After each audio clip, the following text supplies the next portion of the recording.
Kapolri Jenderal Pol Listio Sigit Prabowo memutasi 25 orang personel dalam rangkaian penyelidikan pembunuhan Brigadir J. Mutasi 25 orang personel ini dilakukan oleh Kapolri setelah adanya penetapan tersangka Baradae serta pemeriksaan Irjen Verdi Sambo pada Kamis siang. Kapolri merinci 25 orang yang dimutasi terdiri dari 3 orang Jenderal Bintang 1, 5 Kombes, 3 AKBP dan 2 Kompol, 7 perwira pertama serta 5 bintara dan tamtama. Meski ke-25 personel diperiksa atas kaitannya dengan pelanggaran kode etik, Kapolri memastikan akan menerapkan proses hukum bila ada indikasi keterlibatan dalam tindak pidana. Langkah mutasi 25 personel polisi ini banyak diapresiasi beberapa pihak. Kebijakan ini diharapkan dapat menjadi pintu masuk untuk membuka tokoh utama di balik kematian Brigadir J. Tim TV One mengabarkan.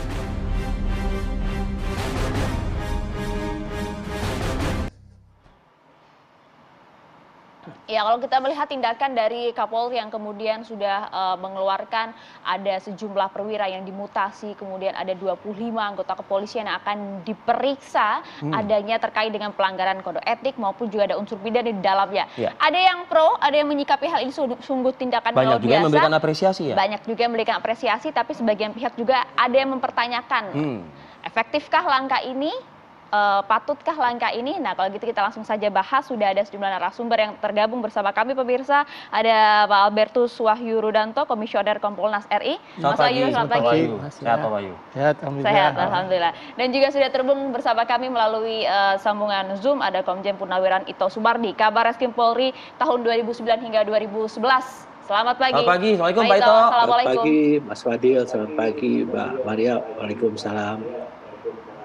Iya. Ya. Ini di tengah akhir pekannya saya minta waktu sedikit ya Pak ya untuk berdialog, berdiskusi. Terima kasih waktunya Pak Ito. Kalau begitu saya ke Anda dulu Pak Ito. Tadi sempat saya sampaikan dengan sikap dari Kapolri ini ada yang mengapresiasi tapi ada juga yang mempertanyakan. Kalau dari Anda sendiri terkait dengan bersih-bersihnya Polri ini seperti apa Pak? Baik, menurut saya ya, publik saat ini telah mengetahui bahwa perkembangan pengungkapan kasus Duren 3 sedang berproses terus ya, secara transparan, sesuai dengan komitmen Kapolri untuk mengungkap kasus ini secara profesional, objektif, dan akuntabel. Namun dalam perkembangannya ditemukan indikasi adanya upaya yang dapat mempengaruhi dan menghambat proses pengungkapan kasus tersebut. Sehingga hasil penyelidikan internal dari tim Irwasus, ya, tim Irsus, dengan mengevaluasi kaedah-kaedah profesional dalam rangkaian proses penanganan perkara yang diatur dalam Perkap nomor 6 tahun 2019 ya tentang manajemen penyidikan, ditemukan adanya indikasi ya adanya pelanggaran profesi dalam pengungkapan kasus ini yang dilakukan oleh beberapa personel Polri dari berbagai satpil, berbagai fungsi ya yang menangani penyidikannya. Baik yang bisa mempengaruhi maupun juga dapat menghambat. Tapi kita tetap harus mengedepankan azas praduga tak bersalah. Karena mereka ini kan saat ini sedang dilakukan pemeriksaan intensif, sehingga nanti dilihat peran masing-masing dari personel tersebut dalam pengungkapan kasus ini. Apakah dalam pengolahan TKP, apakah kemungkinan ada dugaan menghilangkan barang bukti atau merusak barang bukti. Tentunya ini adalah sudah menjadi pertimbangan Pak Kapolri untuk bisa menyampaikan ke masyarakat bahwa Polri betul-betul ingin untuk mengungkap kasus ini secara transparan, sehingga masyarakat bisa mendapatkan hasilnya secara optimal. Saya kira demikian, Pak. Baik, Pak Ito, bisa ada angka 25 atau bisa dengan jumlah 25 ini, Pak Ito. Dan kalau kita kaitkan dengan pernyataan Kapolri yang tegas terang benderang, sebagaimana Pak Ito tadi juga mengapresiasinya, begitu, ini adalah ada dugaan pelanggaran, ada dugaan perusakan, ada dugaan termasuk juga menghalangi menghilangkan barang bukti. Artinya, dan juga Kapolri berjanji di situ bisa juga masuk ke ranah pidana nantinya bila memang ditemukan secara jelas nantinya begitu. Ya. Apakah seorang anggota polisi ini Pak, kan notabene kan secara nurani dan logika kan kalau memang salah ya seharusnya kan yang salah itu yang seharusnya dibuka secara terang benderang gitu, bukannya malah menutup-nutupi kesalahan Pak Ito. Iya. Kita nanti akan melihat Mas Fadil ya peran dari masing-masing.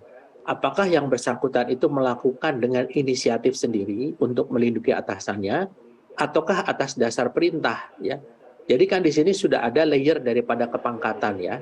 Dan tentunya ini pun juga dari tim Irsus tidak sembarangan ya menempatkan 25 personil untuk dinonaktifkan, dicopot, dan ditempatkan di jabatan atau posisi yang memudahkan untuk dilakukan pemeriksaan internal. Jadi dengan dicopotnya jabatan ataupun ditempatkan di tempat yang tidak strategis, maka ini akan memudahkan bagi penyidik internal Polri untuk melakukan pemeriksaan. Karena bagaimanapun juga seperti yang Pak Menko Polhukam menyampaikan, ada yang namanya psikohierarkis ya. Kemudian misalnya bawahan memeriksa atasan. Ada juga namanya psikopolitik ya. Nah, ini tentunya menjadi perhatian Pak Kapolri juga, dan ini saya kira mungkin bagi penetapan 25 personil itu sudah dipertimbangkan masak-masak sesuai dengan peran atau kaidah daripada melaksanakan profesinya mereka menangani TKP ya. Nah, saya kira mungkin ini kan kita melihat rangkaian dari mulai olah TKP, otopsi, kemudian digital forensik, kemudian juga pemeriksaan saksi-saksi. Karena kan di dalam hukum pidana itu saksi ataupun tersangka memiliki hak ingkar. Tapi kan hak ingkar ini bisa dipatahkan dengan barang bukti. Nah, kalau barang bukti itu dihilangkan atau dirusak, maka kita akan sulit membuktikan apakah hak ingkar itu betul-betul dilakukan oleh tersebut ataupun dia menyampaikan yang sebenarnya. Demikian. Ya, angka 25 polisi dimutasi ini kan bukan angka yang sedikit juga ya Pak Wahyu ya. Istilah Pak Wahyu itu bedol desa. Bedol desa bahkan betul. Nah, banyak juga yang kemudian mempertanyakan jangan kemudian gara-gara 1-2 oknum saja atau satu kasus ini kemudian juga kinerja Polri sendiri ini jadi terhambat, terganggu. Jadi begini Mas Fadil dan Mbak Maria, Kompolnas kan mengawasi ini terus ya. Kita lihat ada persoalan yang mendasar ketika proses ini. Dan ternyata catatan yang kita tangkap sama persis dengan catatan yang dipunyai Pak Kapolri. Tentu Bapak Kapolri tentu punya juga informasi dari pihak lain ya tentu saja ya. Nah, salah satu yang paling menonjol adalah mengapa ini berlarut-larut, karena ada persoalan internal di dalam. Nah, internal di dalam itu ternyata terkait dengan masalah struktural yang oleh Pak Mahfud yang juga Ketua Kompolnas menyebut sebagai psikohierarkis. Ya, ini menjadi persoalan dan masukan kami ini harus dieliminir. Harus Pak? Harus dieliminir. Kalau nggak dieliminir, ini akan menjadi beban penyidik.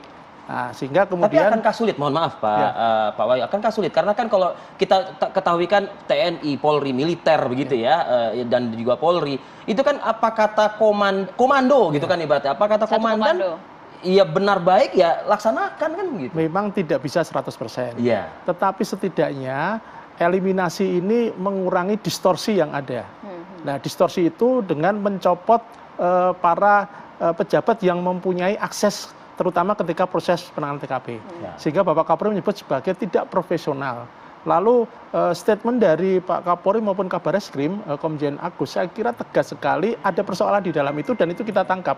Kita tangkap oleh Kompolnas, kan Kompolnas tidak bisa masuk ke penyidikan. Kami hanya bisa memberikan masukan dan saran serta membaca ada persoalan apa. Maka langkah yang dilakukan Bapak Kapolri dengan mencopot 15, bukan 25, yang dicopot 15. 25 ini yang diperiksa. Ya? Mengapa tidak semua? Karena ada yang tidak punya jabatan. Nah, dengan dia punya jabatan, kan ini perusahaan hierarkis tadi disebut oleh komando. Memang di dalam budaya Polri yang sama dengan TNI itu masih ada budaya siap komandan. Maka ada siap salah. Nah, itu. Tetapi ini kan eranya sudah berbeda. Ada cara menyampaikan yang saya kira lebih elegan dan lebih sesuai dengan kondisi saat ini. Semangat reformasi kan seharusnya kan sama ya. Dan sekarang semua mata memandangin loh. Yang saya bilang ini fenomena akuarium. Apa yang dilakukan oleh Polri baik buruk itu tidak oleh publik. Dari ini pinggir, dari depan, dari belakang gitu. Kemudian statement Bapak Kapolri untuk menggunakan scientific crime investigation sebetulnya menurut kami itu adalah cara untuk menunjukkan kita ingin fair loh, ingin terbuka loh. Nah, sehingga dan dengan adanya pemeriksaan ini saya kira tadi Pak Ito yang saya pengalaman beliau panjang, senior banget beliau. Senior sekali, beliau akan melihat nanti gradasinya di mana. Karena ini kan ada sidang kode etik dan disiplin. Betul. Nah, pandangan kami ketika kami membaca itu ada peluang-peluang untuk menghambat proses hukum yang sering disebut sebagai obstruction of justice dan itu bisa kena pasal pidana.